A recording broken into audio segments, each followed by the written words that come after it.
Okay, if you guys would all please rise and join in the Pledge of Allegiance. Appreciate it. Thank you, sir. I pledge allegiance to the Hoorah.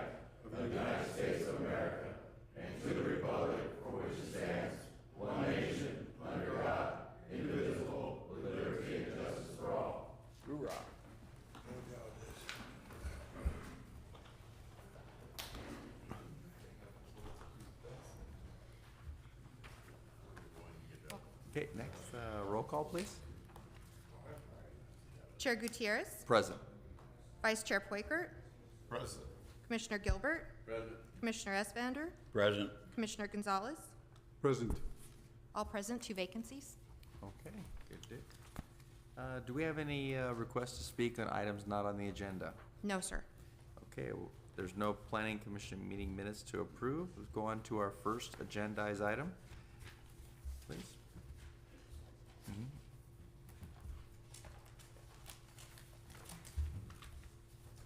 Thank you. Thank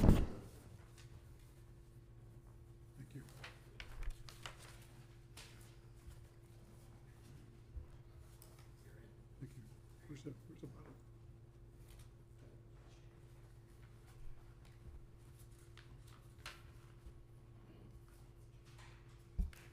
All right, good evening, Chair, Commissioners.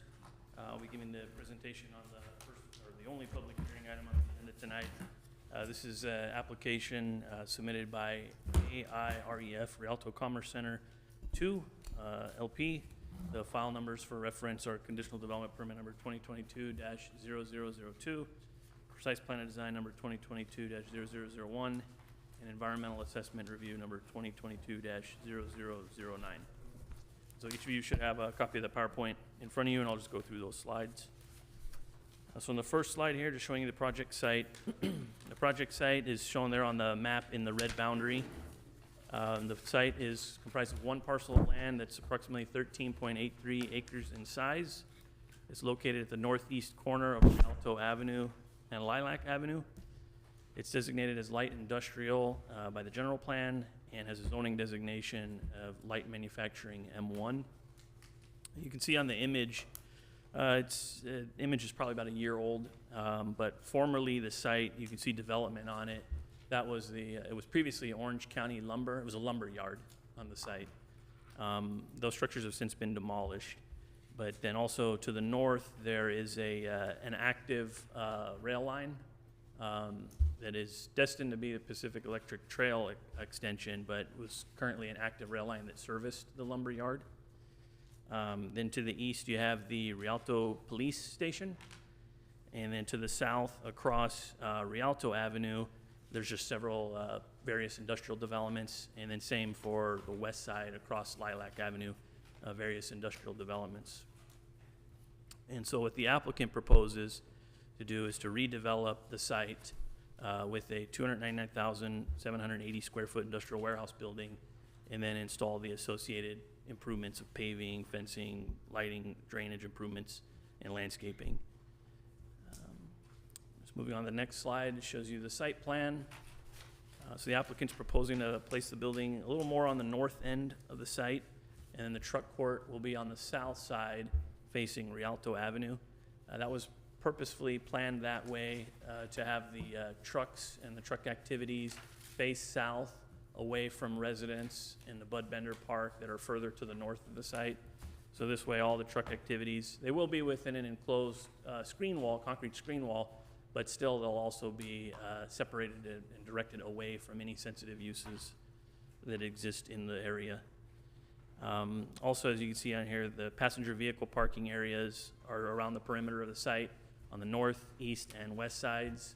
Again, just to keep that building and any of its activities further away from the north, the more sensitive uses that are further to the north.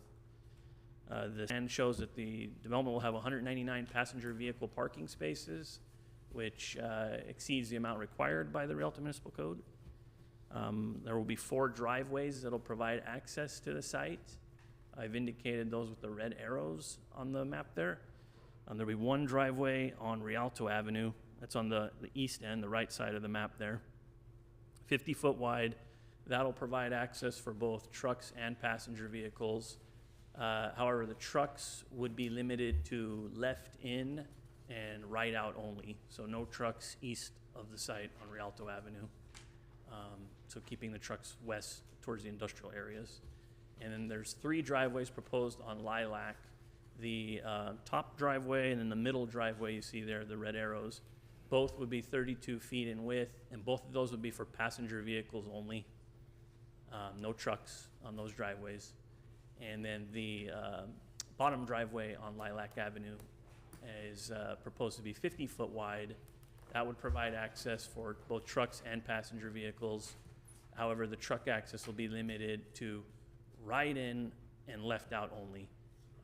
Again, to prohibit trucks from going north on Lilac or coming from the north on Lilac to avoid the residential areas further to the north. Additionally, there will be landscape planters around the perimeter of the site, and then an underground infiltration basin to manage runoff stormwater. Next slide just shows you the floor plan. As you can see, most of the building, 287,000 square feet approximately, will be dedicated to storage space, and 12,000 square feet to office space. The office pods will be either at the southeast or southwest corners of the building facing Rialto Avenue. Also on the south side of the building, there will be 38 dock-high doors and 2 grade-level roll-up doors to facilitate deliveries and to the site.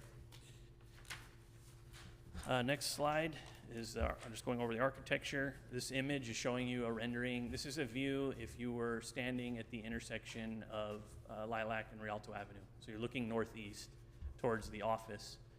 As you can see, there's a great amount of articulation, wall plane relief along the building that's coming from various offsets and niches, at least 3 feet in depth of the minimum depth. But you can actually see there's some areas that are even further than 3 foot breaks.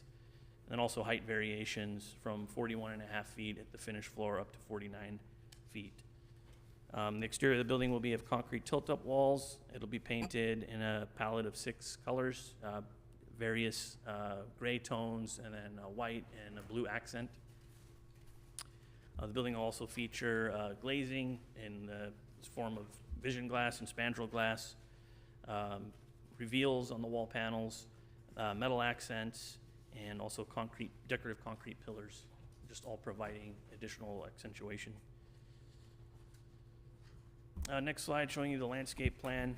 The plan is rotated 90 degrees here, so the north would be on the right side, as you can see on the north arrow there, just to make it fit on here. But the landscape coverage proposed is 11.3%, so that exceeds the 10% minimum.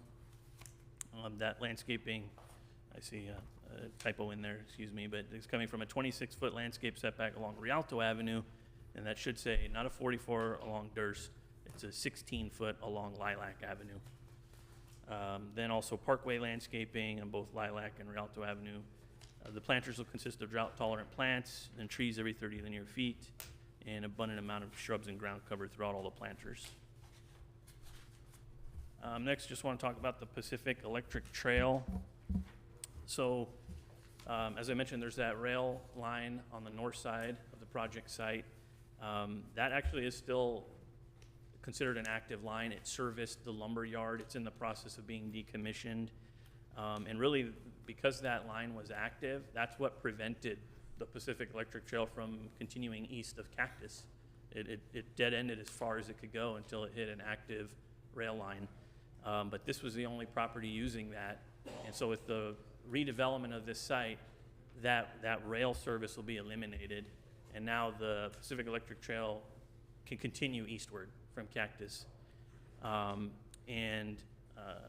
As a part of that, the applicant is proposing to voluntarily contribute slightly over $1.6 million to fund the construction of the trail on the north side of their project, from the area, the block between Lilac on the west and Willow on the east.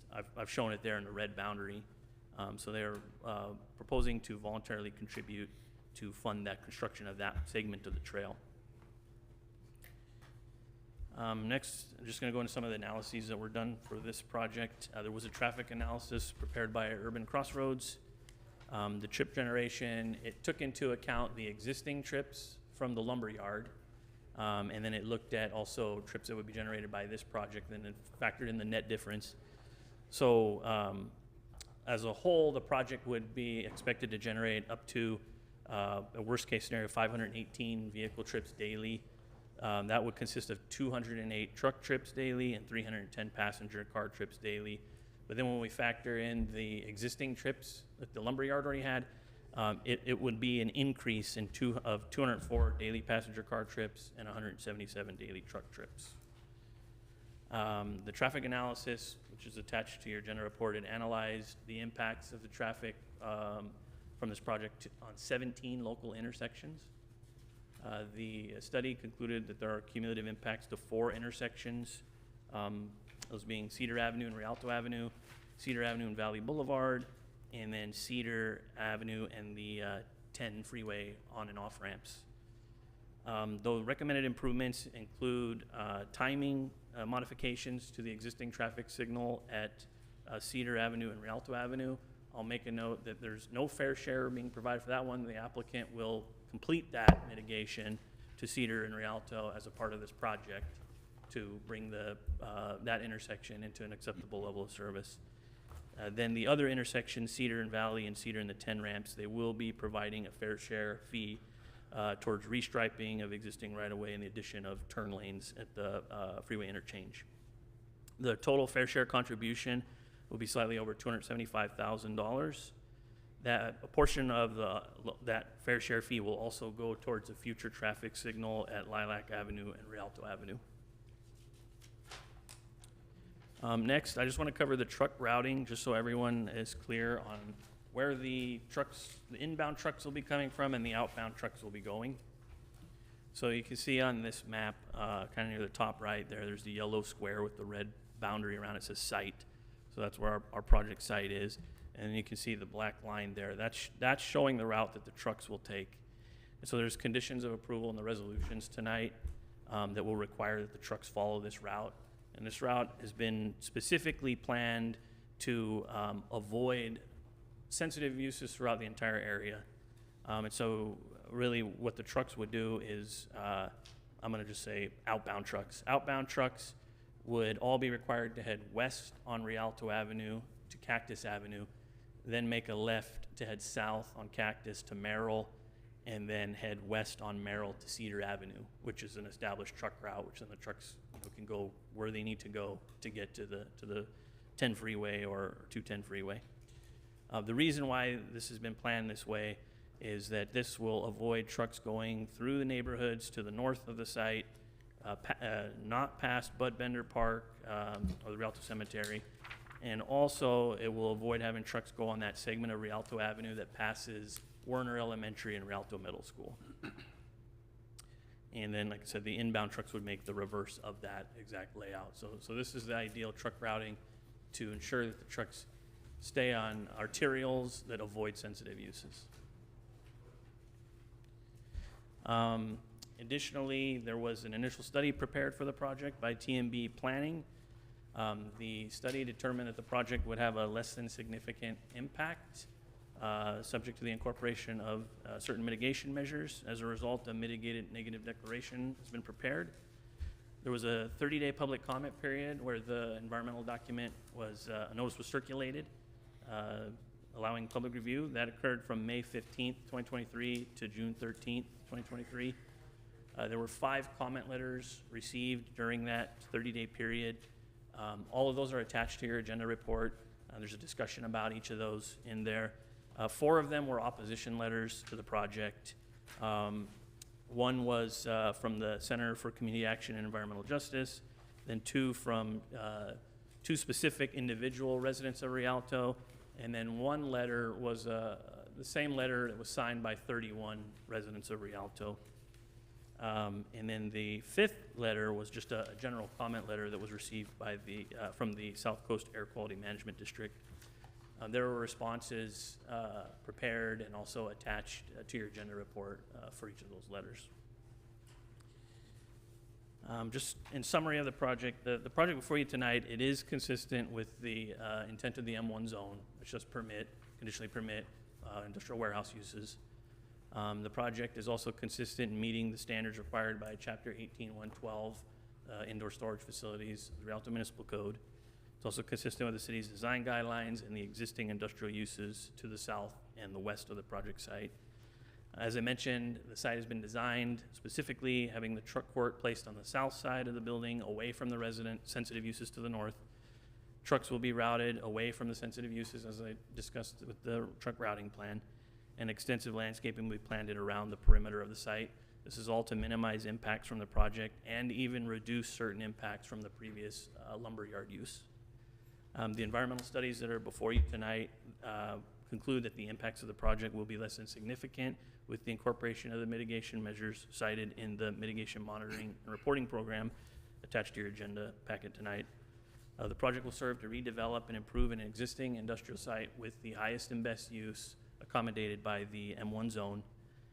Public hearing, the staff did mail out public hearing notices to all property owners within 1,000 feet of the project site as required by the municipal code. And notices were also sent to the newspaper for San Marino Sun newspaper for publication. There may be people in the audience that wish to speak, but staff did receive one comment via email prior to this meeting, just at 5:36 p.m. I've provided a copy for each of you, and it was from a resident here in Rialto. It's an opposition letter. If you have any comments about that, I can address that letter, but I've provided a copy, and there's a copy available up here for the public to review as well. And with that, staff recommends that the Planning Commission adopt the attached resolutions before you tonight. And that concludes my presentation. If you have any questions, I'm available. The applicant also has a presentation that they would like to share with you. Copies have been provided to each of you, and there's a copy also up here for the public, and then we'll have it electronically on the screen as well. All right, we'll open the public comment and go first, Dale. Yeah, Daniel, got one question on the Urban Crossroads Incorporated. They did a traffic analysis. Their recommendation number 7 was for Rialto Avenue. They wanted to curb along the project. Frontage should be 48 feet from the center line, and currently it's only 36 feet. Are they gonna correct that? That's a good question. So, City Engineering Services Department looked at that. Determination was made that having that jog in would potentially create some traffic issues. So the project has conditions of approval in the resolutions tonight where the curb would remain in its existing location, but the applicant would pay an in lieu fee for the full construction to widen it to 48 feet. When the city is ready to do that, when we have enough segments that make it not create a traffic hazard. So the curb will stay in the same location it is today, but the city will have the funding to complete that when we can get all of Rialto Avenue to 48 feet from center line. Okay. I have a question. Is the applicant the owner of the property? We can verify if they've closed on the property or not. I'm not certain. Yes, they say yes. They say yes. They already have obtained the property. They're the owners. Go ahead, sir. Hey, Daniel, I noticed that the truck route going south is go out one way. What if it's going to the 210? What route do they take it for that? Good question. So the city's truck route allows, our truck routing map allows for trucks to go north on Cedar Avenue to Baseline Road. At that point, they are to turn either west or east and go on Baseline, which is a truck route. The trucks are not to continue north of Baseline on Ayala, or does that S curve up to by Renaissance. So likely trucks that are going to the 210, right? They turn right on Cedar to head north, and when they get to Baseline, they'll make a left and head west to Alder. When they get to Alder, they'll head right and go north to the freeway. It's a lot of zigzagging, but that's the way that the city's truck route is prescribed. Daniel, I understand the sensitivity of the proposal to have the truck routes away from the, what is it, the park, Bender Park? Yeah, Bud Bender. And there's an elementary school south of that. How far are those from the warehouse property? Bud Bender Park is, from the property, is about, property line, probably it's like 70 feet. 70? 70, yep, the base, here, I'll go back to the, here we go, we can see it on this image here. What's separating the project site from Bud Bender Park is the rail line that will be converted into the trail.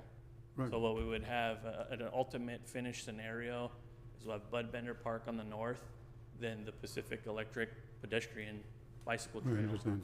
and then this property for the proposed warehouse tonight. And on their side of their site, you know, they're gonna have their passenger vehicle parking area, then the back side of their building, you know, then further south is the truck port. So that is 70 feet away? 70 feet from property line to property. Okay, what about the school? The Curtis Elementary on Lilac Avenue, I would be estimating, but yeah, that's at Merrill Avenue, you know, a Right, whole right. city block. So you're somewhere around 1,000 feet south of the About project site. 1,000 feet, okay. Yep. Thank you. So, Daniel, on the estimated trips, the yard's not operational now, correct? No, it's not operational now. Okay, so where did they get the 518 daily trips? So the 518 is not factoring in the lumber yard. So that's like if it was a vacant piece of land and they built the warehouse, this is how many trips the warehouse would generate.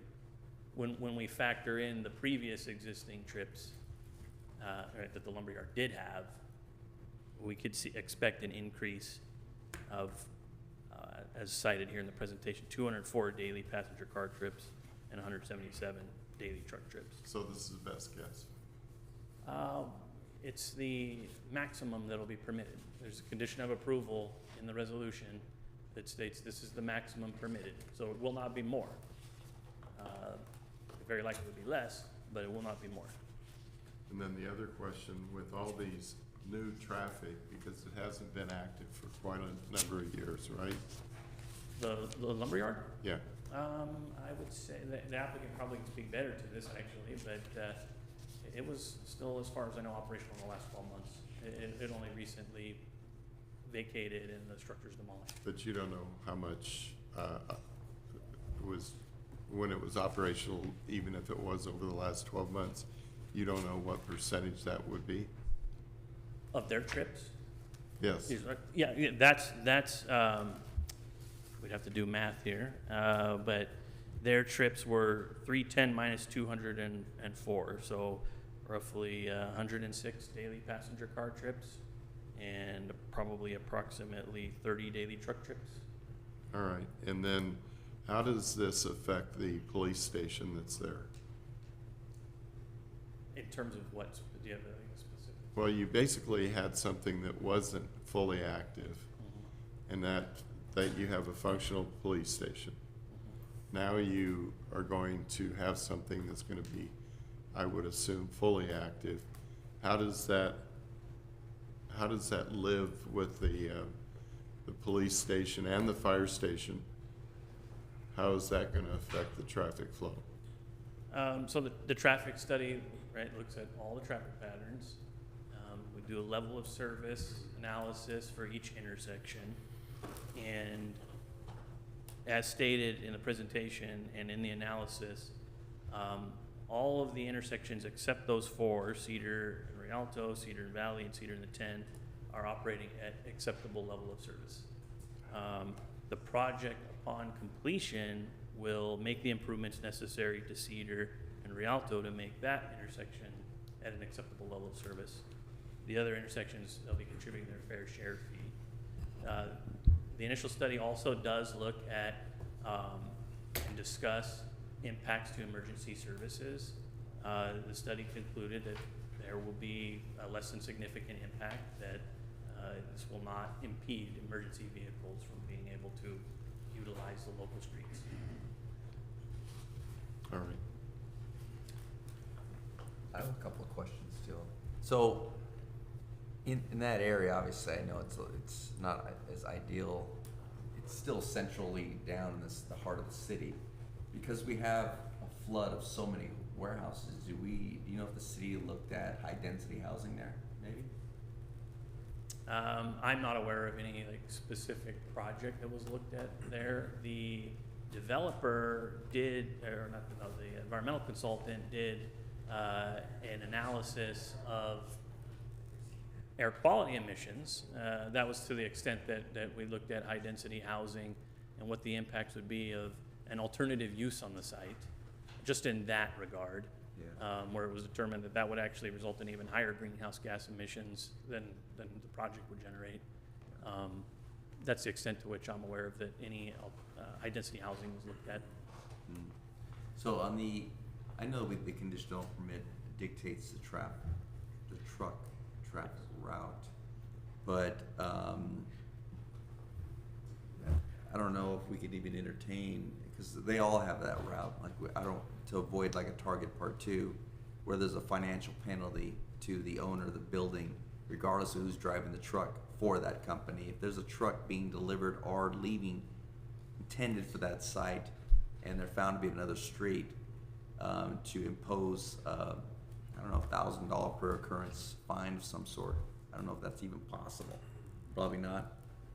No, I think if a driver is violating truck routes, it's going to be penalized under the vehicle code.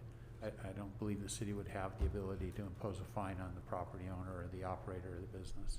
But we could warn the owner and then bring them back to the planning commission and revoke the conditional development permit. Well, If the it's a repeat condition offenders- of the permit is being violated, then the commission would have the ability to bring that back for review. Is that crystal clear in the conditional permit? It is. It's very clear in there the exact route that the inbound and outbound trucks need to go. Yes. They want us to speak into the mic. I am. They're having a little bit of a hard time hearing you Oh. through the live stream. Oh, okay. Yeah, that's all the questions I had. Any other questions, gents? No? What were you gonna say, Paul? Yes, I did want to add on as well. We have met with the police department many times. They reviewed the project probably 4 or 5 different times. They did have their concerns as far as having the Commerce Center to the west of them. So the developer did actually design their building so there wouldn't be actual windows on the east side to maintain that privacy for the police department. Well, that was one of their bigger concerns. Regarding the trucks, they didn't seem to have many concerns on that. The site wasn't looked at for high density. It is zoned for industrial. This use is allowed with a conditional development permit, of course, and that's probably the reason why it wasn't looked at for a high density project site. So. Okay. All right. Open up public hearing. Yeah, it's already open, so we'll go to the applicant next. Okay.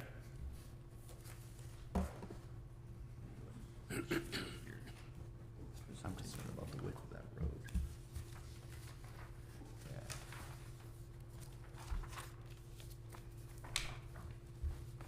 Yeah. Very good. Good evening, planning commissioners, and everybody. Thank you for hearing our application this evening. My name is Peter Schaefer with Aries Industrial Management. We're the owners and developers of the subject property. Aries acquires existing and develops new first-class industrial buildings in markets across the country that we hold and manage for the long term. This model of long-term ownership requires us to design buildings to the highest standards to attract first-class tenants today and in the future. We have significant development experience in San Bernardino County in the city of Rialto. We do not attempt to rezone property for new development. We build industrial property on industrially zoned land. Daniel mentioned, the site has a long history of industrial use as a lumber yard dating back around 75 years. Operations expanded over time and eventually included an outdoor woodworking shop, outdoor storage, shipping via heavy-duty trucks, and diesel-powered trains. There was a forklift repair station. There were underground diesel storage tanks. The office buildings had asbestos in them, and there was no stormwater management system. Stormwater simply sheet flowed from the site into Rialto and Lilac Avenues. This site was the last customer served by the rail line. We terminated all agreements with the railroad which allows Union Pacific to go through the abandonment process with San Bernardino County Transit Authority, who owns the land. That process is underway and is expected to be complete sometime next year. And at that point, the city of Rialto could become a licensee of the land to extend the Pacific Electric Trail. So the proposed 300,000 square foot building will be a Class A speculative industrial building designed for a host of uses, and in today's market, most likely warehouse and distribution, which is why we're seeking the conditional development permit. Project features a large truck court screened from public view, 38 dock doors, 59 trailer parking stalls. There's 192 linear feet of on-site queuing from the western truck entrance and 240 feet of on-site queuing for the eastern truck entrance. This abundance of parking and site queuing is all provided for operational efficiency for the tenant, but also so trucks stay off city streets. I would like to just clarify that in the traffic study, we did collect counts from the lumber yard, who ceased operations in around November of last year. They wound down from sometime in the fall of 21, finally ending in November of last year. We took those counts in September of 21. So they're included in the traffic study, but as informational only. The analysis did not take a deduction for those existing trips. The analysis was based on the full volume that this project will generate. As Paul mentioned, we did consult with the police department, ensure they are satisfied with the design. Additionally, the building will be LEED certified by the U.S. Green Building Council for efficiency. The LID stormwater management system will collect it, treat it, and filter it back into the ground via massive infiltration chambers. This project has significant public benefits, including just replacing blight, bringing a modern building to the city, adding jobs, so residents don't need to commute to outside cities, $230,000 of school fees, almost $3 million in public right-of-way improvements constructed with the building, including new sidewalks, curbs, gutters, landscaping, street paving, and undergrounding of the overhead power lines on Rialto and Lilac Avenues. There's approximately $1.7 million in development impact fees, which includes about $840,000 for transportation impacts. Daniel mentioned an additional $276,000 in fair share contributions for specific transportation upgrades. And there's also the $1.6 million voluntary contribution for public facility transportation infrastructure and public safety improvements, including eventually building out the trail. This development will be built substantially with union labor, ensuring good wages, local sourcing of jobs, including Laborers International, the carpenters, electrician, operators, plumbers, fire sprinklers. There's a host of union labor that will construct this project. We appreciate your consideration, your time, and I'll leave any other remarks to respond to any comments or questions if there are any. What are the estimated jobs at warehouse or gray? Let's see. It really depends on the tenant. This is a speculative building, but Be a bunch of robots then. answer for that, I apologize. Don't have Yeah, that. a very conservative number would be one employee for every 1,250 square feet. So for a 290,000 square foot building, 280,000 square foot building, you'd be talking about 225 jobs.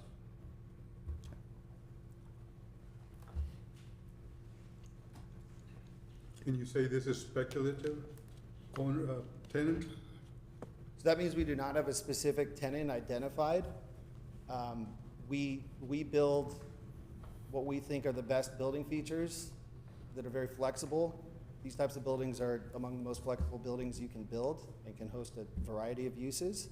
So our design is there to stand the test of time, multiple different tenants over generations of tenants. We're a long-term holder.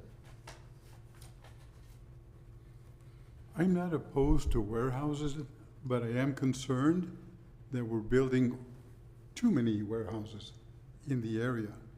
And I appreciate your concern for the sensitive areas that we're talking about, like the park and the elementary school. I appreciate it, fully appreciate that. But I think, you know, I think it does not affect your, as how it's gonna be done, but I think we need to talk to or have the city council decide what's the distance from a warehouse to a sensitive area. You're driving around, you indicated that that's your route.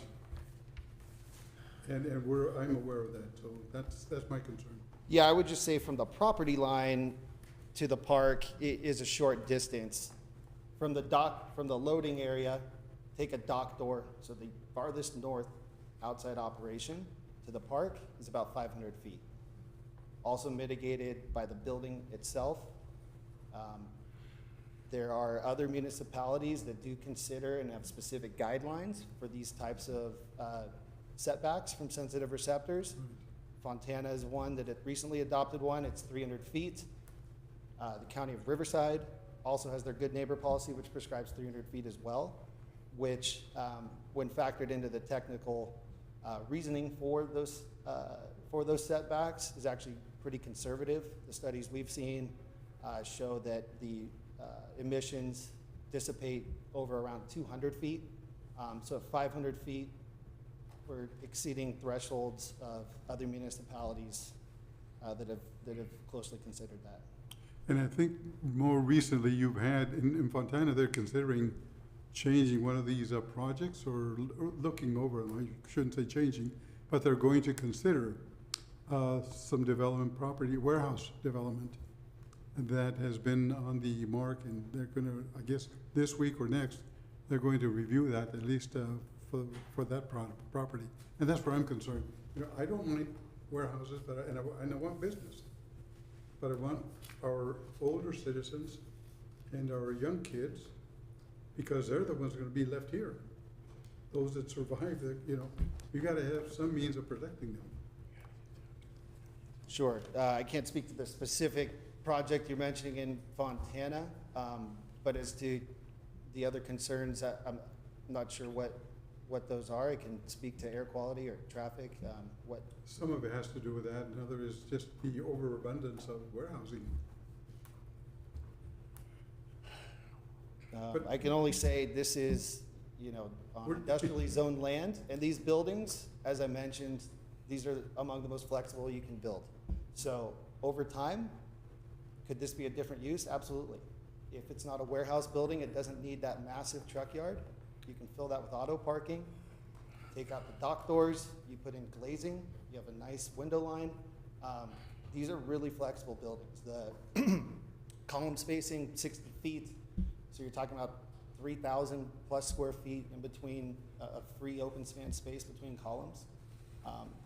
Designing a building to handle modern logistics users also facilitates a lot of other businesses. This building will be here for a while and we'll be owning it for a while. So that's top of mind. Okay. As a thought, as you were talking, I was thinking office space. Could that be converted into that, office space? It would be difficult to convert the entire building to office space based on parking, but it could certainly expand. The 12,000 feet that we've included in this entitlement application could host manufacturing in 20 years, 10, 15 years from now. Would we be surprised to see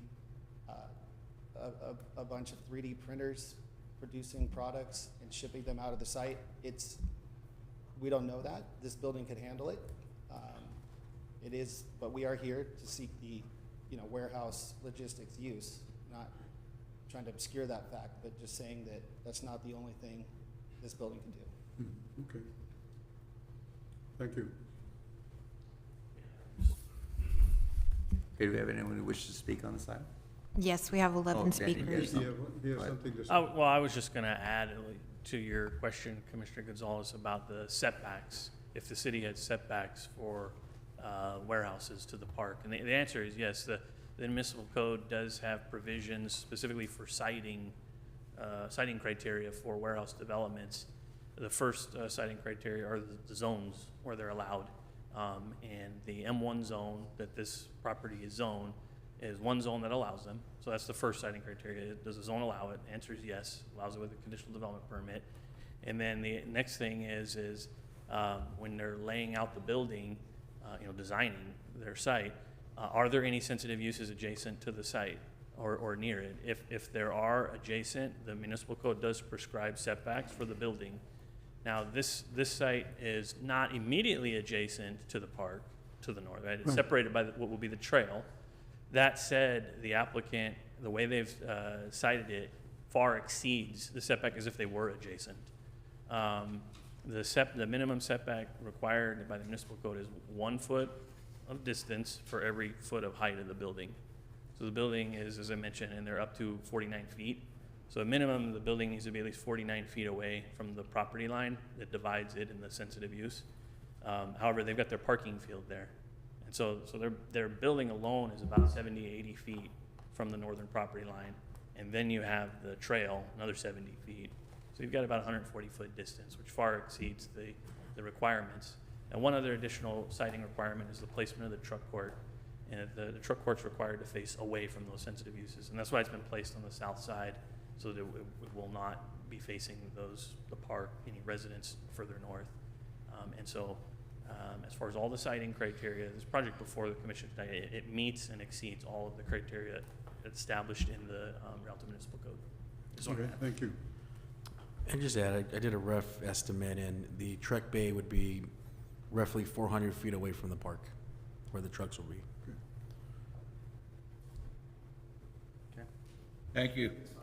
Yeah, and just one point of clarification, the loading dock, of course, is away, but there's also no truck movement allowed in the back of the property as well. So there's no trucking allowed at the back of the facility. So you really are talking about trucks and site design only happening fronting Rialto Avenue.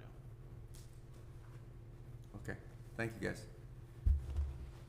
We have 11 speakers total. Okay. First speaker is Eddie Campos.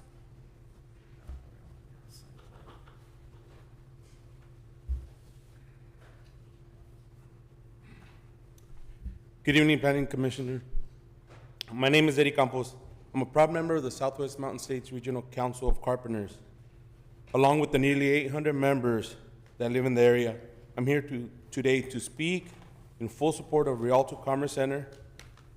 The responsible developer of this project has made a solid commitment to ensure that this project will support our local community, residents, members, and local apprentices that are part of the state's accredited apprenticeship program, with an opportunity of working close to home. We are in full support of ARIF. We ask that you consider supporting a strong community for the working class. We're obviously here because we want our brothers and sisters to have work near to home. Not only us, but you see the laborers sitting here with us. Yes, there is a lot of warehousing, but for many years, that's going to give a lot of jobs to a lot of people that are going to be here for many years. Like Mr. Frank Gonzalez said, he's worried about the young people. I think they're going to have opportunities to have a job if they decide to take that route. So, and they don't have to go anywhere outside of their community. So once again, we do fully support this project. Thank you. Real quick, sir, are you a resident of the city of Rialto by chance? I live in Fontana. Okay. I live close to Alder, so I'm really, really close to Rialto. Okay, thank you. Next. Our next speaker is Jose Padilla.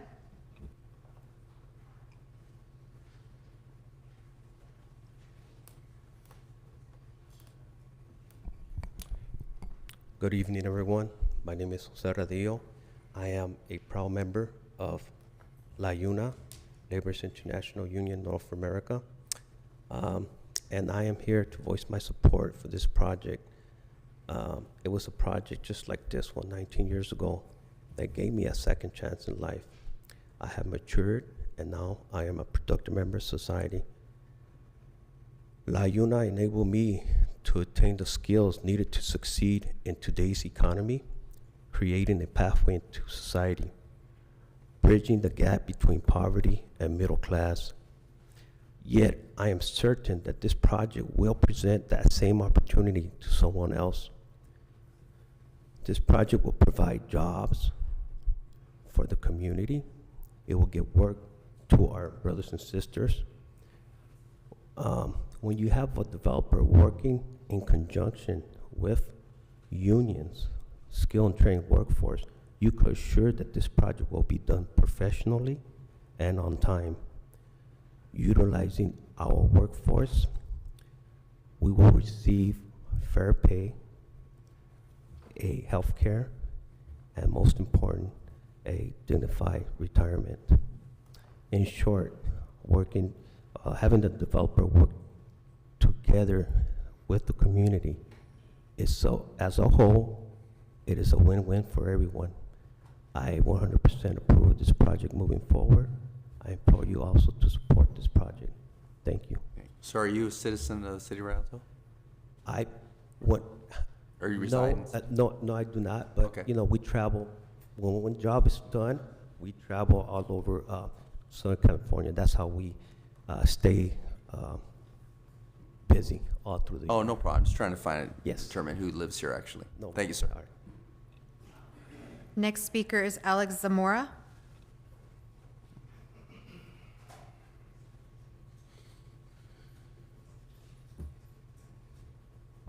Good evening, everybody. My name is Alex, and I'm also a member of LIUNA, just like Jose mentioned. I'm here speaking in support of this project, and I'm also here speaking in support of the developer. These types of projects, just like Jose said, even though he has a great story, it's a lot of people's story, finding their way in by projects just like these when they're sometimes looking for opportunity outside of what their norm is. We've seen people very young in the construction industry learn very, very valuable skills. We've seen people that have been hustling for years, finding more opportunities in these. And just like a very close family member of mine who was having a very tough time in life outside of the construction industry, found an opportunity in a project just like this, took it, learned from it, and 5 years later, he is thriving in it. He has a home. He's very proud to be a union construction worker. And I think that when you see a developer that's committed to putting the building trades to work on projects like these, he's absolutely committed to the top tier in safety and aesthetics, everything on this project.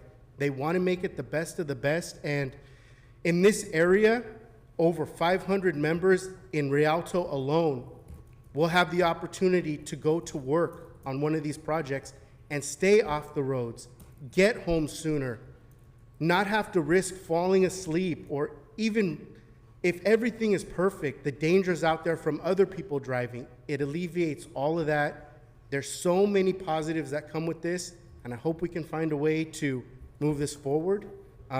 And I just want to go ahead and say right now, I am not a member of Rialto. Okay. I work here often, as I am tonight. I know the members of the area very well. Once a month, I help apprentices learn about the construction industry.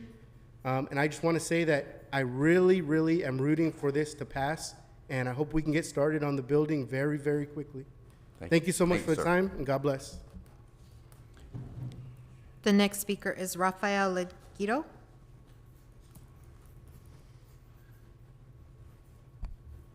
Good evening. My name is Rafael Leguido. I'm a member and representative of the Southwest Mountain States Regional Council of Carpenters. I do live in the city of Rialto, so do my parents. We lived here for many years, so this project is near and dear to me. As it is to roughly the 800 members that live in the city of Rialto as well.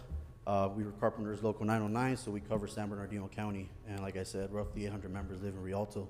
It's really important to me, to them, that, as I'm sure it is to the city of Rialto as well, that responsible contractors are used to build in the city. Not only will the project be built efficiently, safely, in a timely manner, and of good quality, but it's going to create the opportunity for local hire for our members that live locally to work locally so they can spend time with their families. They can spend their hard-earned wages in the city, recreate in the city, spend time with their families. And it's also going to create opportunity for new hire apprentices, especially this time of the year. Many teenagers have just graduated high school. And the truth is, college isn't for everyone. Some of these teenagers have no idea where they're going to go in their life.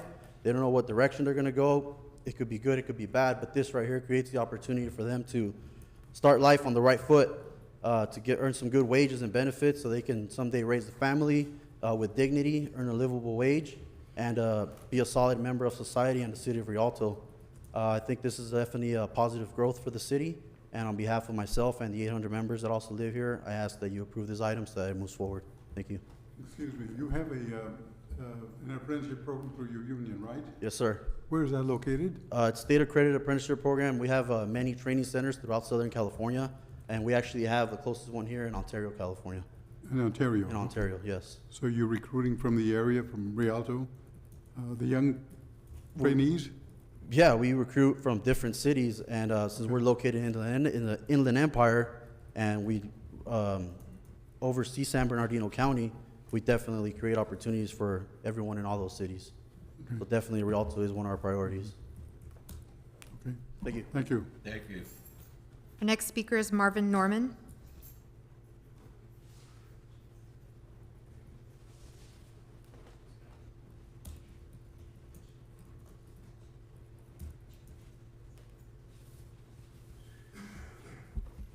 Good evening, Planning Commission, members of the public. My name is Marvin Norman. I'm here with CTAJ. And we're here because we know, of course, that this is an industrial zone, and so it seems like a perfect fit for this project. We feel that it really necessarily isn't, in part because, as others have mentioned, it's close to the park, close to homes, and so even though it is industrial, we feel this is a time to reimagine this site and what can we do here instead of industrial, given how close it is to these uses. And I know the city is going through a general plan process, and that's the kind of time where maybe this is kind of slipping through the cracks in that regard, in that the general plan is moving slower than this project is moving. But this is the kind of opportunity. Hey, the lumberyard's closing, and while we could not have forced them out per se, now they're closing. What can we do here instead? And so that's important because I travel around the country and the state and other communities around the country, and they look at us in the Inland Empire and they say, wow, that's something we definitely do not want in our community. You are a place we do not want to be like. Thank you for showing us what we do not want to see. Warehouses next to all your warehouses everywhere is just something that we do not want. So no one really wants this. No one wants a warehouse next to their park. No one wants a warehouse next to their school. No one wants a warehouse next to their home. We're told that this is what we must have because, and our leaders are told that you have no educated people in the Inland Empire. A region with 8 universities has no educated people. And so you must take these warehouses or else. And so the city does have other areas that are good for warehousing, like the Aguamasa specific land part of the city. The south part of the city, there's a rail yard down there, the sewers, the wastewater treatment plants down there, the big oil tanks are down there, the junkyards are down there. It's a great place for warehousing type uses and other uses that are less friendly to the community than other options. So it'd be good to see those opportunities taken to reimagine the site. And in the future, of course, the other concern is that while, yes, it is creating good jobs for the laborers, and we're thankful that they have the jobs now, what about the people who would be working in the warehouses afterwards?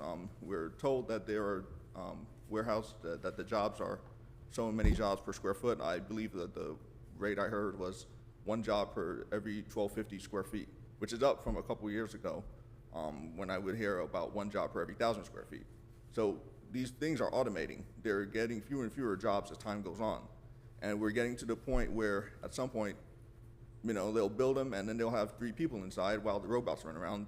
And then what will we do? Because the other issue at that point is that we've used up so much of our land. These things are so large that they've used up so much of our land. And Thank you, sir. Thank you. Appreciate it. And yes, I did live in Rialto at one point, not this year, but I'm looking for a house here. Okay, all right. Next speaker is Joaquin Castillejos.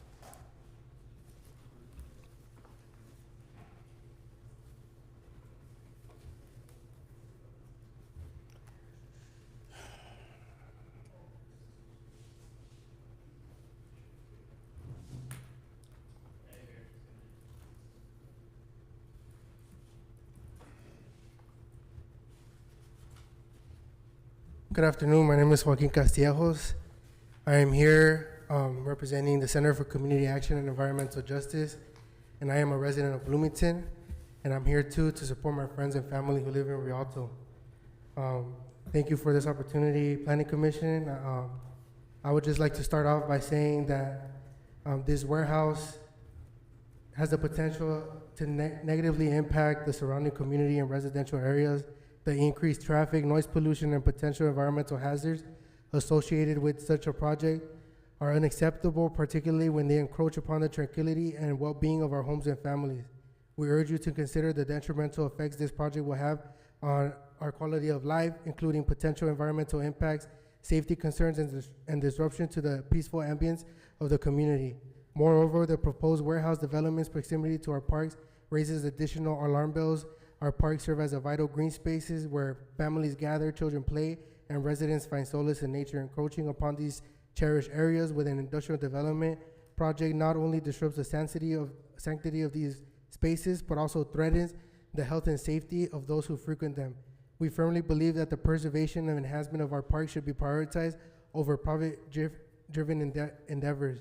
Additionally, we are deeply disappointed by the lack of information provided in Spanish at first, which has excluded a significant portion of our community from participating in the decision-making process.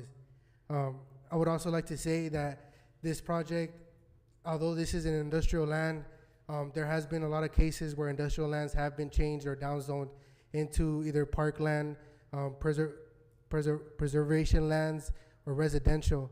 And this land has the same possibilities.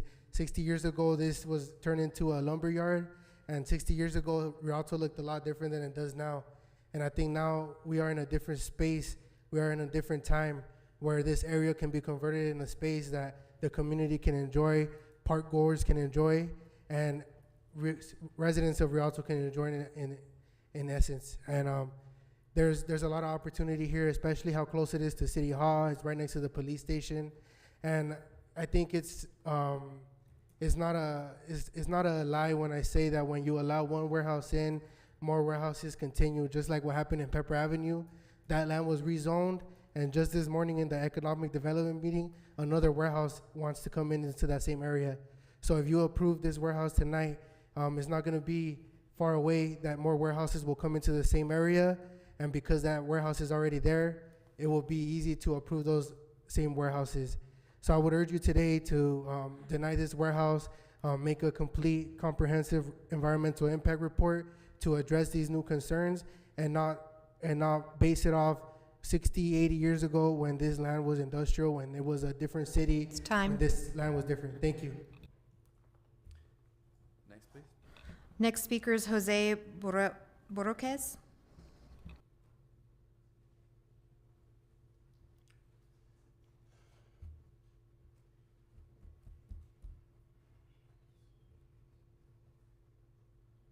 Yes, hello, good evening. My name is Jose Bojorquez, and I live at 509 West 2nd Street, which is 100 feet across where this warehouse is gonna be built. And it's just it's very crazy to me how the people who are approving of this warehouse don't even live in Rialto, when I'm gonna be neighbors with this warehouse. It just doesn't make sense, and you have to think about everything you're gonna affect. I can't even cross the street to go to the park, because there's just gonna be a line of trucks. How am I supposed to live in a community, feel nice, just be safe when there's gonna be trucks polluting my air, damaging my lungs? I'm already at risk. I've been having bronchitis since I was 12 years old, going in and out of the hospital. And then just recently when I had COVID, I was hospitalized because I was at risk, because my lungs are already so weak due to the pollution in the air. And you guys just wanna add another warehouse to my neighborhood where you guys don't even live. For what? What are you guys gaining out of this? I'm the one being damaged. I'm the one being a victim of this. But you guys don't care. You guys don't even live in Rialto. So I don't see how you guys have a word or a say in what goes on in my neighborhood. It's just not right. I really do hope you guys vote no against this project, because I'm going to be neighbors with this warehouse. I'm going to have to live next to it. And then you guys say it's going to provide jobs. I'm a teenager. Somebody pointed out that it's going to provide jobs for teenagers.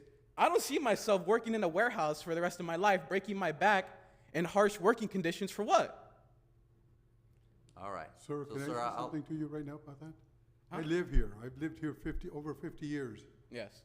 and I know exactly what you're talking about. Thank you. But I have to take a look at the overall picture. And I have some reticence about it, saying it's okay. But I want you to understand that we're not here to decide what's going to be, we're considering your community, the welfare of the community. That's my point.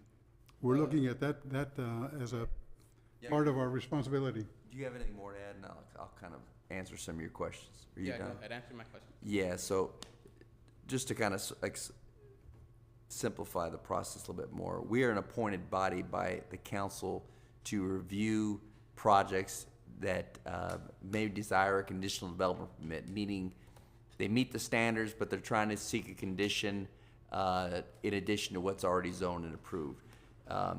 There's no one up here who has a individual financial interest or specific interest in a project, because we'd be prohibited from voting on that.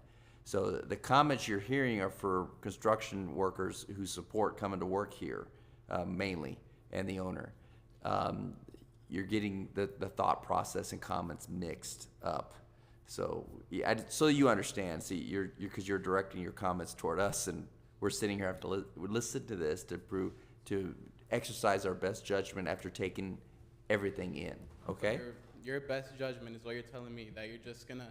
Okay, we have no one's voted on anything, young I'm not man. saying We're that just you have or I haven't. know. I'm saying that your judgment is that Yeah. you want to pollute my community and neighborhood even more. Okay, to be appointed on the That's your commission, we have choice. to live here. We actually all live here. Yeah, I've lived here my whole life too. Yeah, I'm probably twice your lifespan. But go ahead. Okay. I think. And I'm the one who grew up with all this. Okay. All right. Anything else you want to add? You got about 30 seconds if you wanted to say anything more. That's it. Okay, thank you, young man. All right, you. Thank you. Next. Next speaker is Claudia Cuevas.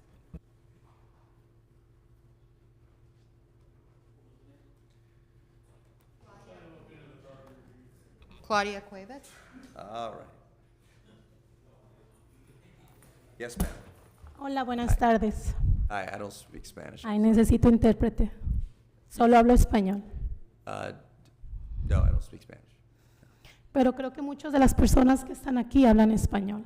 Y a ellos me voy a dirigir, a todas las personas que están sentadas aquí y no viven en nuestro vecindario. No viven aquí. No son personas de Can you help Rialto. out? Okay, please. Thank you. Dile que vengo a dirigirme a las personas que están sentadas aquí, que tienen nuestros asientos, de las personas que sí vivimos aquí en Rialto. She's here to direct herself to the people who are sitting in these chairs talking in favor of the warehouses, who are taking up the space of community members. Yo que sí vivo aquí, estoy sentada afuera en el sol. Yeah. Y ellos que no viven what? aquí están bien cómodos. We'll make room for you so you don't have to sit in the sun out I'm there. like, she's a community member and she doesn't have a space here because of the people who are here today. Trabajo en el distrito de Rialto por 6 años. He vivido aquí en Rialto por 13 años. Thank you.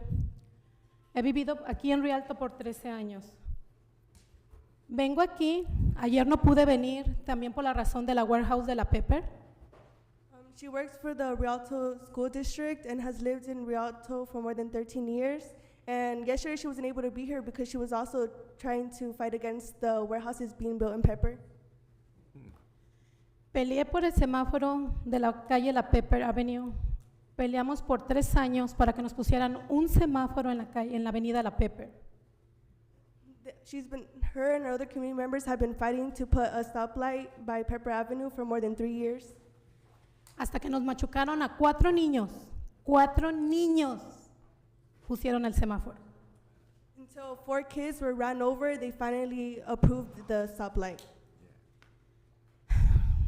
¿De qué sirve que vengan compañías grandes cuando las personas que vienen construyendo, nosotros no decimos que no vengan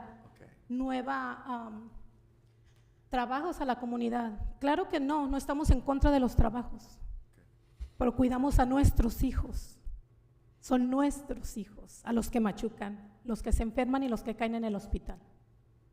We're not against job opportunities. We're trying to protect our children who will have the lasting effects, who are being run over, who have health issues because of all these industrial projects. ¿Cómo es posible que permitan que las grandes compañías se pongan al lado de un parque? De un parque. How is it allowed that they're making these warehouses right next to a park? En mi escuela, la Frisbee Middle School, tenemos 1,400 niños. Muchos de nuestros niños caminan a su hogar.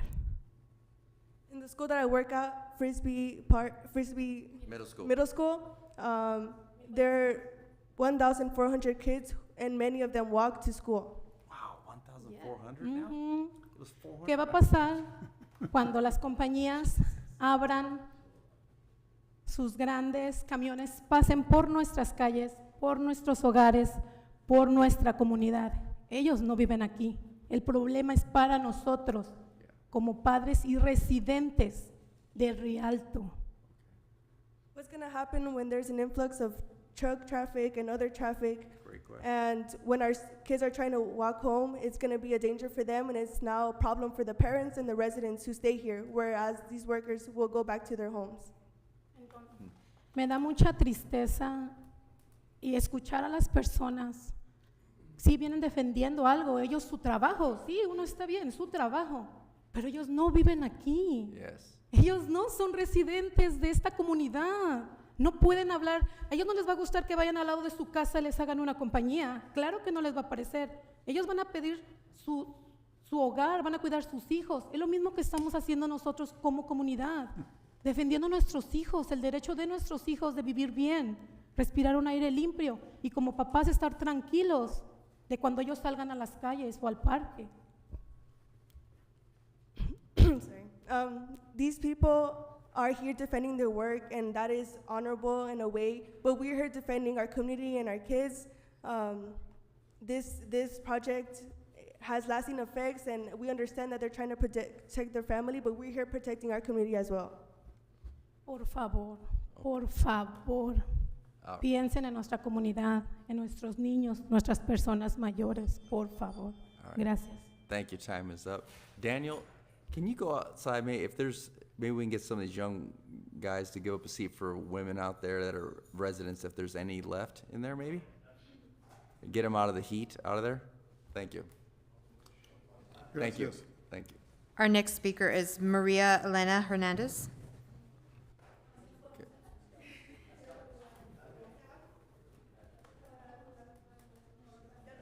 Que no se vayan. What's Buenas that? tardes. I'm sorry, ma'am.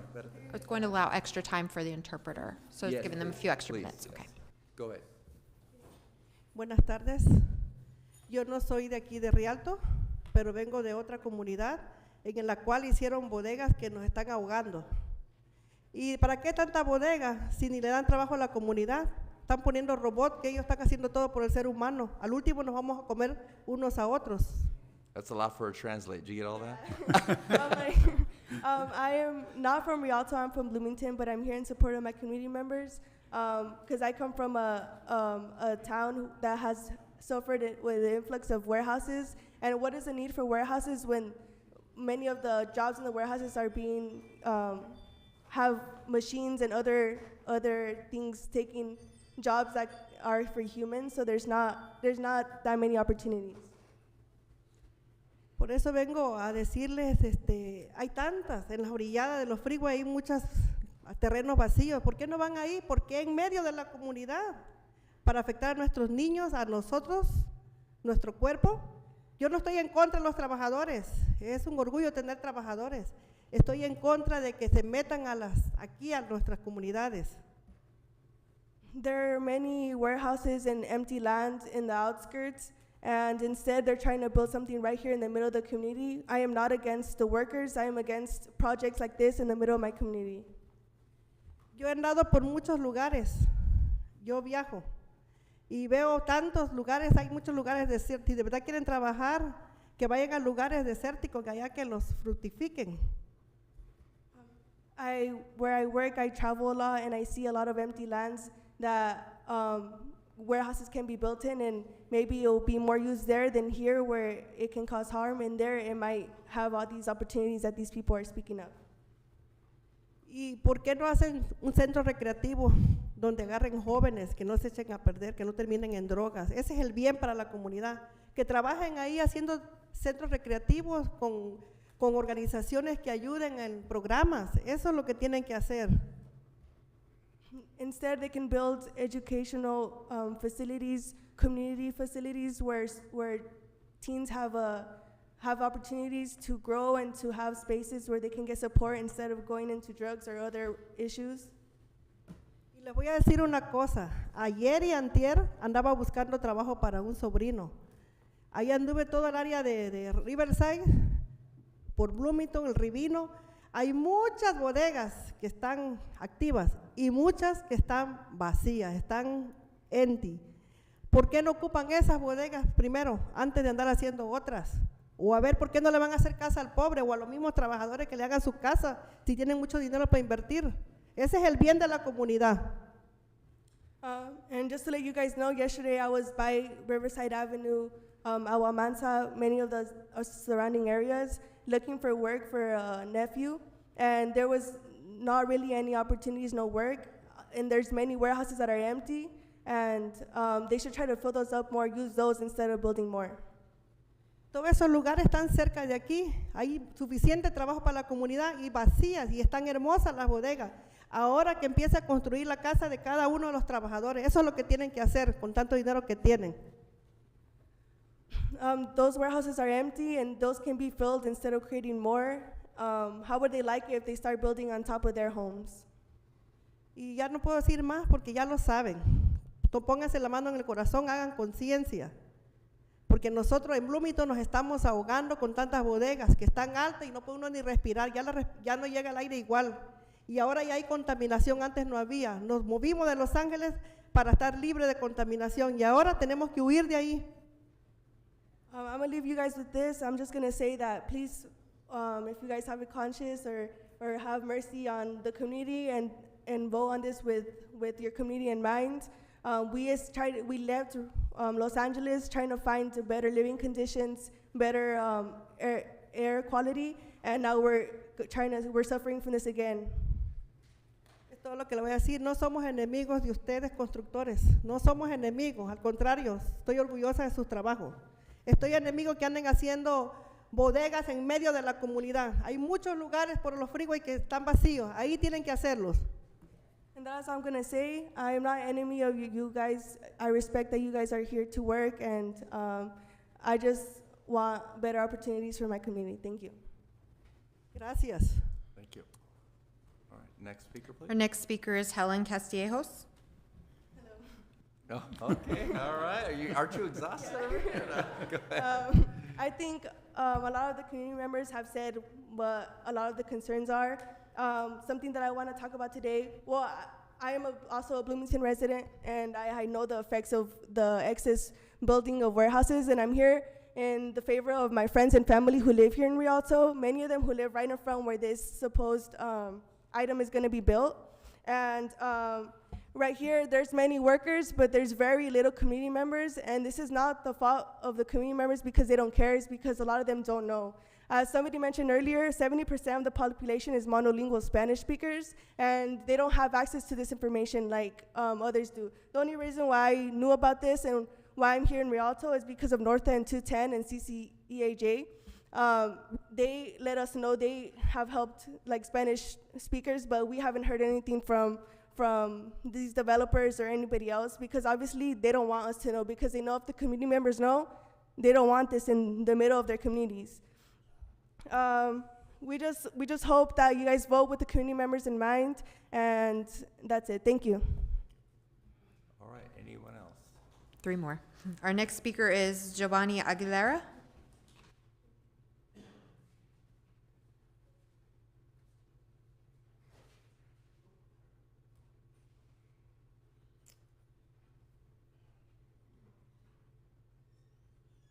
Hey, how's it going, everybody? Before I get started, I just want to let you all know that my boss, Ana Gonzalez, sent out a letter, and she'd like you all to read it. Again, my name is Giovanni Aguilera. I'm a Bloomington resident. I represent CCAEJ, and I'm here on behalf of the community of Riverside, or Rialto, I'm sorry about that. you should definitely deny or table the item because the community was not properly noticed during the comment period for the MND. 70% of the community is monolingual, Spanish speaking, and they did not know what was happening. The Economic Development Committee requests changes to the project, and they are not shown in the staff report of tonight's meeting. The hearing notice went out with the wrong map, misleading the community. Once staff rectified the mistake, notices were sent to homes on July 18th, which is less than the required 10 days notice. Besides that, I just also wanted to note that I don't feel like this project has the right mitigations. I mean, this Saturday, I was at Bender Park, and, I was with another organization called Tree People, and we were out there planting trees because there's not enough trees planted. I don't think that building a warehouse right next to it is gonna make it any better, right? There's not enough carbon emissions to capture, the pollutions that are coming out. And just like the young man Jose had mentioned before, you can't even cross the street. There's so many trucks coming up and down that spot. Like, I feel like before trying to plan for this project, there needs to be the right mitigations put in place, right? There needs to be carbon capturing trees. There needs to be sidewalks not sidewalks, but like crosses so people can, cross the road safely. Yeah, I don't know. I'm really greatly disappointed that, all you would provide would be a chain link fence to separate, the park from the warehouse. It just doesn't really make sense to me. I also wanted to point out that the young man out there, he was rudely interrupted. You didn't even give him a fair chance to explain it. He's the only resident that lives here. He's the only one being affected by it. That's a violation of his act. And then on top of that, you guys don't even have a translator to speak for that. That's a violation of the Brown Act. You guys didn't have these things. You guys are planning without having the right resources in place. It just doesn't make sense. You do the same thing in Bloomington, the same thing in Rialto, and supposedly all these mitigations are being put in place, but it's an extractive economy. What are we benefiting from? These warehouses they're being placed in the middle of our communities, but we don't get the benefit. Those benefits go elsewhere. The majority of warehouses are empty in Rialto. It just doesn't make sense. We need to go from an extractive economy to a regenerative economy. We need to have people build here. It's not just folks who want to be carpenters and do this type of jobs. There's different people who want to do different types of jobs. We need to invest in our communities. I feel like we need to invest in the college education. It's not just one shoe fits all size. I'm not against, these folks who want to work. Thank you, sir. Maribel Placencia.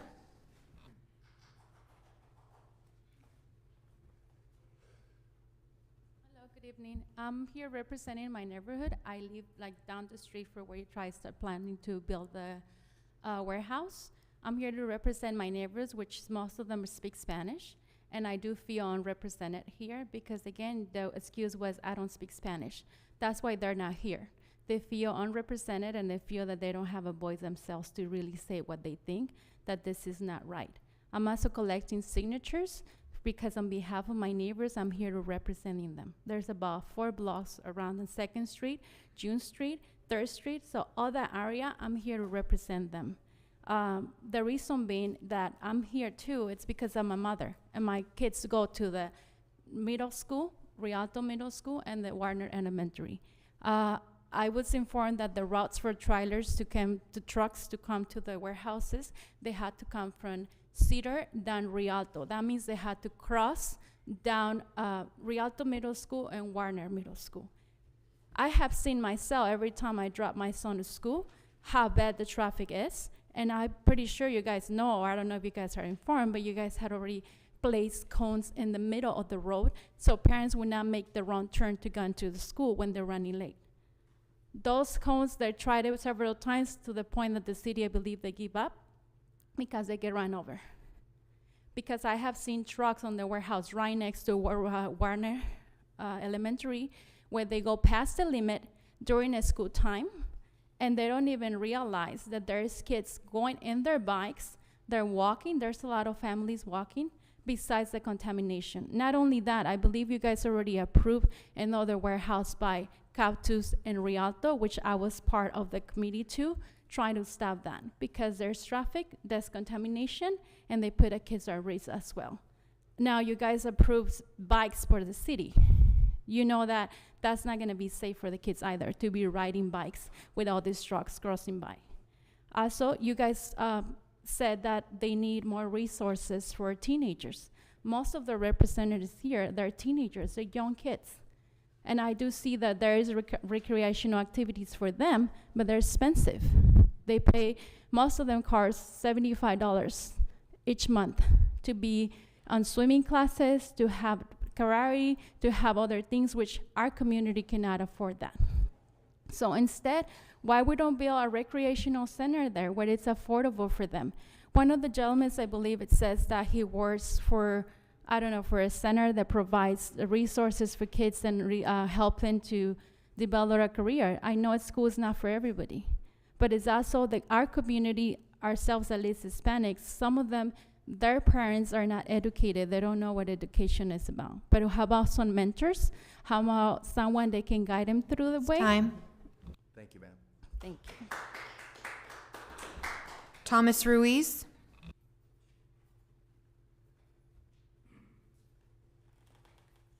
Good evening, Planning Commissioners. My name is Thomas Ruiz. I'm a representative of the Laborers International Union.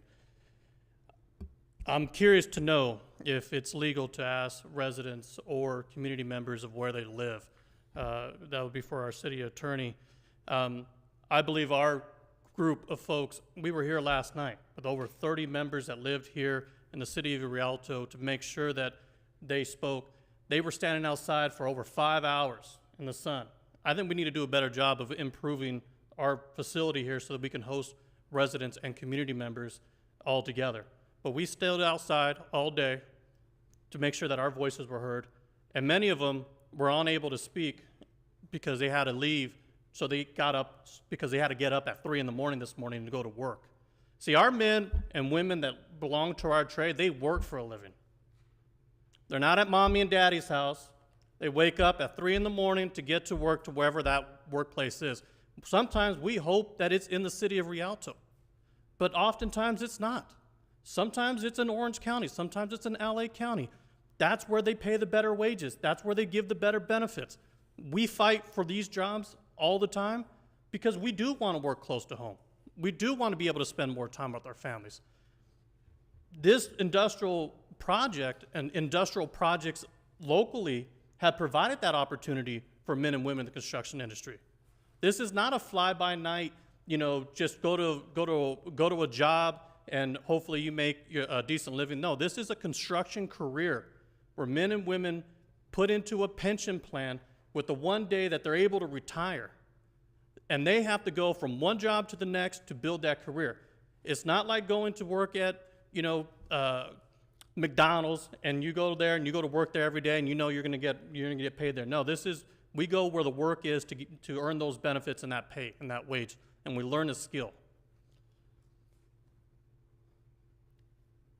The comment about jobs, for warehouse jobs for uneducated, I don't believe any developer that comes into this community believes that they're gonna come into this community because they want uneducated people. No, the owners and developers of these types of projects want the best folks to be able to service their product, to service their clients.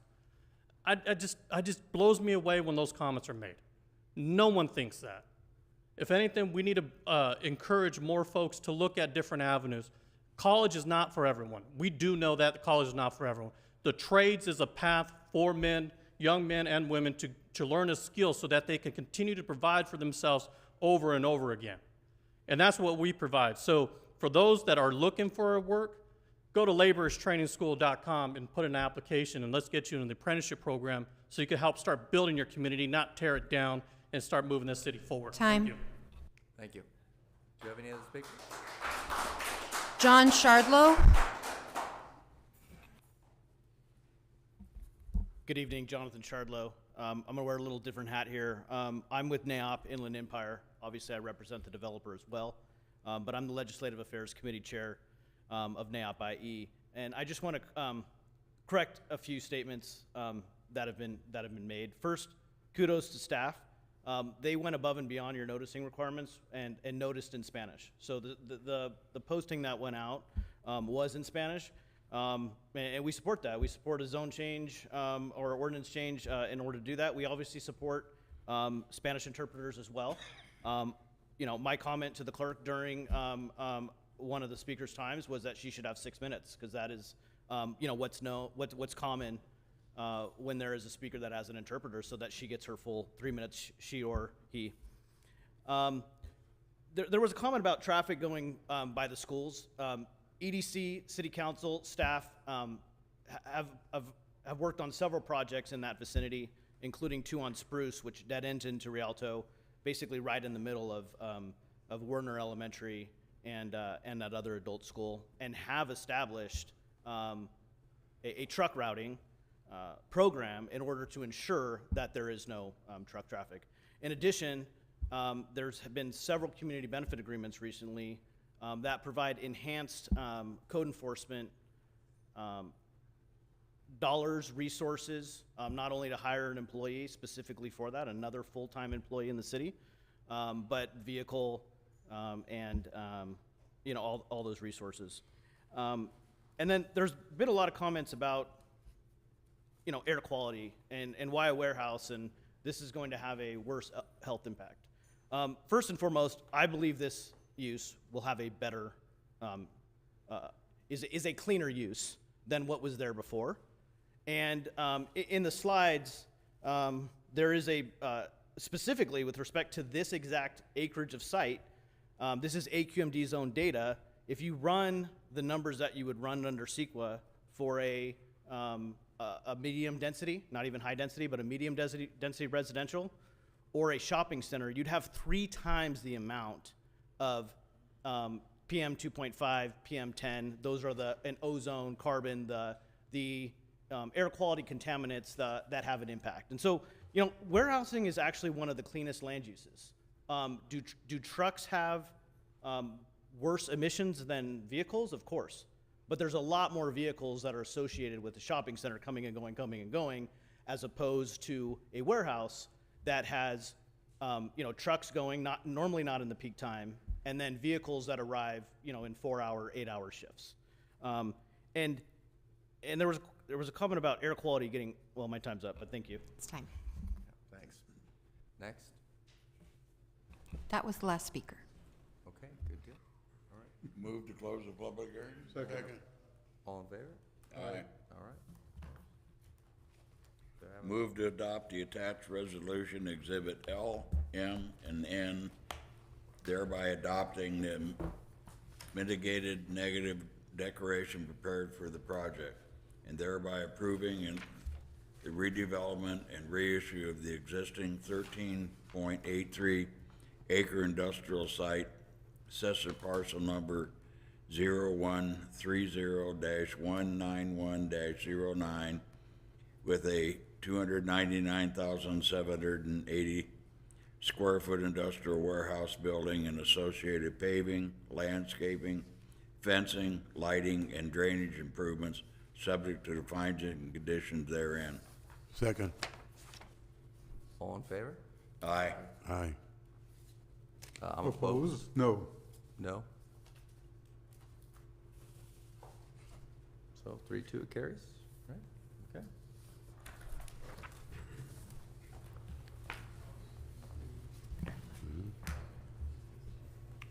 Yeah, that's it. Thank you. Okay. That's it. 3-2. Well, then. Okay.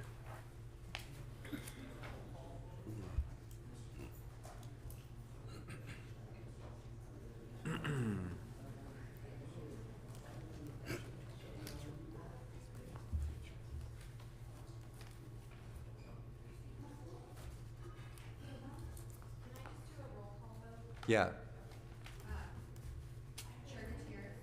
Opposed. Four. Sorry, Commissioner No. Gonzalez? No. Commissioner Poikert? Four. And Commissioner Gilbert? Four.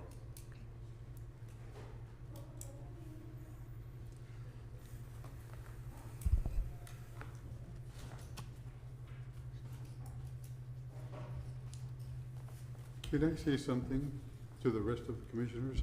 I think we're doing what the council's done before. One more time. Okay, I think we're doing what the council has done before.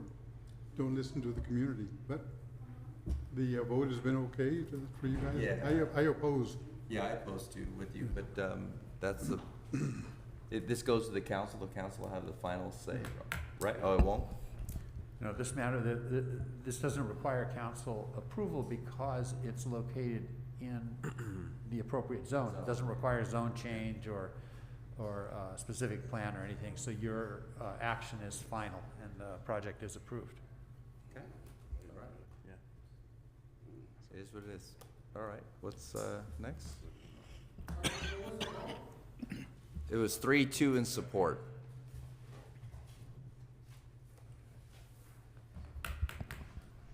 I have a few comments. I'm filling in for the Director of Community Development tonight. He's out this week. Had a few things. Last night, the 6th cycle housing element was approved by the City Council, along with the overlay that goes along with our general plan, our housing element. So that's probably 2.5 or 3 years in the making at a minimum. So that's great to have that moving forward. Siri was a project planner on that, and she's happy that's behind her now at this point. So wanted to mention that. I was actually out on the Sprout site today with the building official and the engineering manager. Site's coming along quite nice. Looks like it's located again? Excuse me? By the old Walmart. Oh, Yeah. nice. Yes. Valley and Riverside. Okay. So we're out there. It's looking quite nice. Actually, when in sprouts are starting to really take shape. Burlington looks like it's pretty much done, and they hope to have a grand opening in October. So we'll check your emails. You'll be getting an email shortly, and we'll make another announcement about that too. Daniel Rosas, one of our planners, was actually at Eisenhower High School today. I just wanted to mention that. They had a career day today, and he spoke on behalf of community development and actually different manufacturing in the city and some of the things that we do as far as, processing projects and some of the businesses that go into these industrial buildings. So he talked about the Knott's Berry Farm cookies, which are made here in Rialto. And Oh, I didn't know that. yeah, they're made here in Rialto. Where at? I believe it's close to Locust Avenue. Is that right? I believe so, yeah. I'll find out exactly where it's at. I didn't know that. So if you look at the packages, they all say Made in City of Rialto. Made in the hood. Yeah. So that was interesting, and he said he had a good time talking to the students today. So that was great for the city to be able to have someone go out there and talk to them. The next meeting will be August the 9th. So if you want to put that on your calendars, and then of course we'll send out reminders and email you as well. And I think that's all I had for tonight. I have a couple of comments real quick and turn it over. We used to, when speakers spoke, require them to give their address. I'd like to start doing that again unless there's something that prohibits us from doing that. We used to always customary have them do that. There are lines on these forms for them to fill it out. I don't always get them fully filled out. Okay, maybe we can say, can you please say where you reside? Because we used to do that. Is that a requirement? I mean, anybody can speak, but can I ask? No, that's acceptable. Okay, yeah, I'd like to do that. And then the other thing too, internally for the city, we should look at having a Spanish interpreter, especially these contentious ones, because everyone's so excited for warehouses. We can have people here that can translate for them. That actually came up at the, I was going to say, we've encountered similar issues at city council Oh, meetings. yeah. So I think we need to include some language on the agenda informing members of the public that they should notify the city Great idea. in advance so that we can accommodate them in the same way that we Great would idea. with somebody with ADA issues, and that way we can be prepared. Yeah, that's But they, when they just show up and we don't know, it's, Right. But we did extend the time for these people and allowed a person to interpret it, and I can understand about half of what they're saying, but and I'm frank and understand all of it. I understand. Yeah, but yeah, I mean, I know that place is perfect location, like for a warehouse, but the city basically is under tremendous pressure from the state for housing. And these are easy wins where it's high density. Downtown Rialto can improve sales here. We got to think farther out. If we, you know what I mean? It's just, I'm just thinking of little opportunities like that.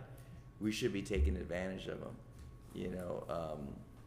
This is just an idea, a thought to pass on, but I don't know if it's worth looking at the master plan again, the development, because we seem to be in conflict with it frequently. I don't know when it's due for the city to revisit it again, the zoning.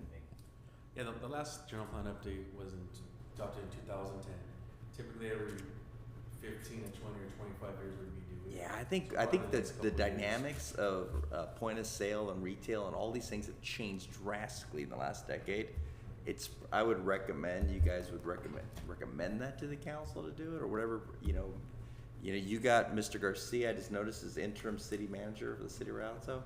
Great guy, he knows a lot of the history. Maybe suggest to him, he's easygoing. My experience with him anyway. Yeah.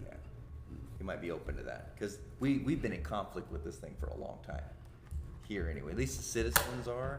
You have, and I appreciate the unions and the working and all that, but I get the support for jobs that I want to hear, and I'm sure we want to hear from people who actually live here. And that's the key thing, when you really paint a big picture, when we're asking, can you state your address, and it kind of paints it to the reality, what we're hearing. But then, Jerry, one of the things is that we're not listening to the community. No, I'm with you 100%. Same as the, the glass warehouse. I think we need to be more sensitive to the community, because we're the ones that are gonna be living here, and so is the community. And we need to understand that, we just don't go on to, it's okay.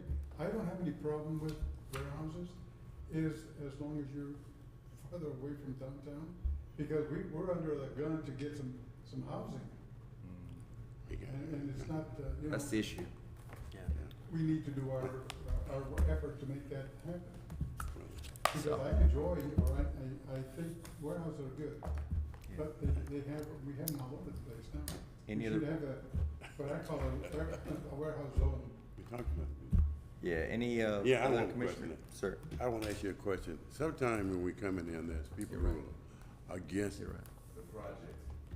And a lot of the things that people are talking about is planning's position to answer. So you guys have thought about answering some of the questions that they brought in that's not our problem. It's your problem. It's your problem.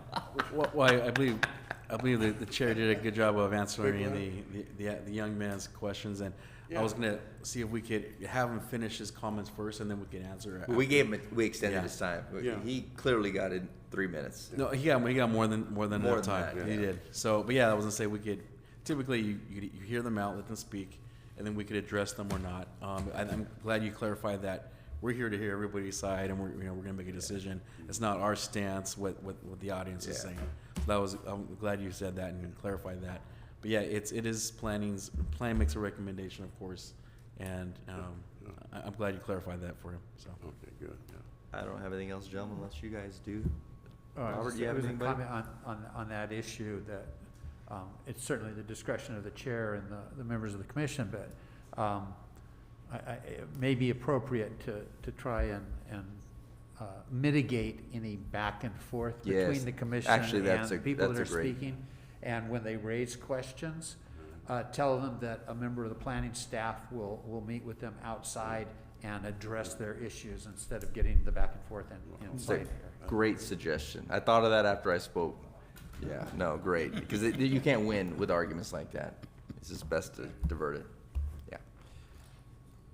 Thank you. Okay, with that, do you have a motion to adjourn? Move to adjourn. Second. All right, we're adjourned. Thank you. Good night. See you in August.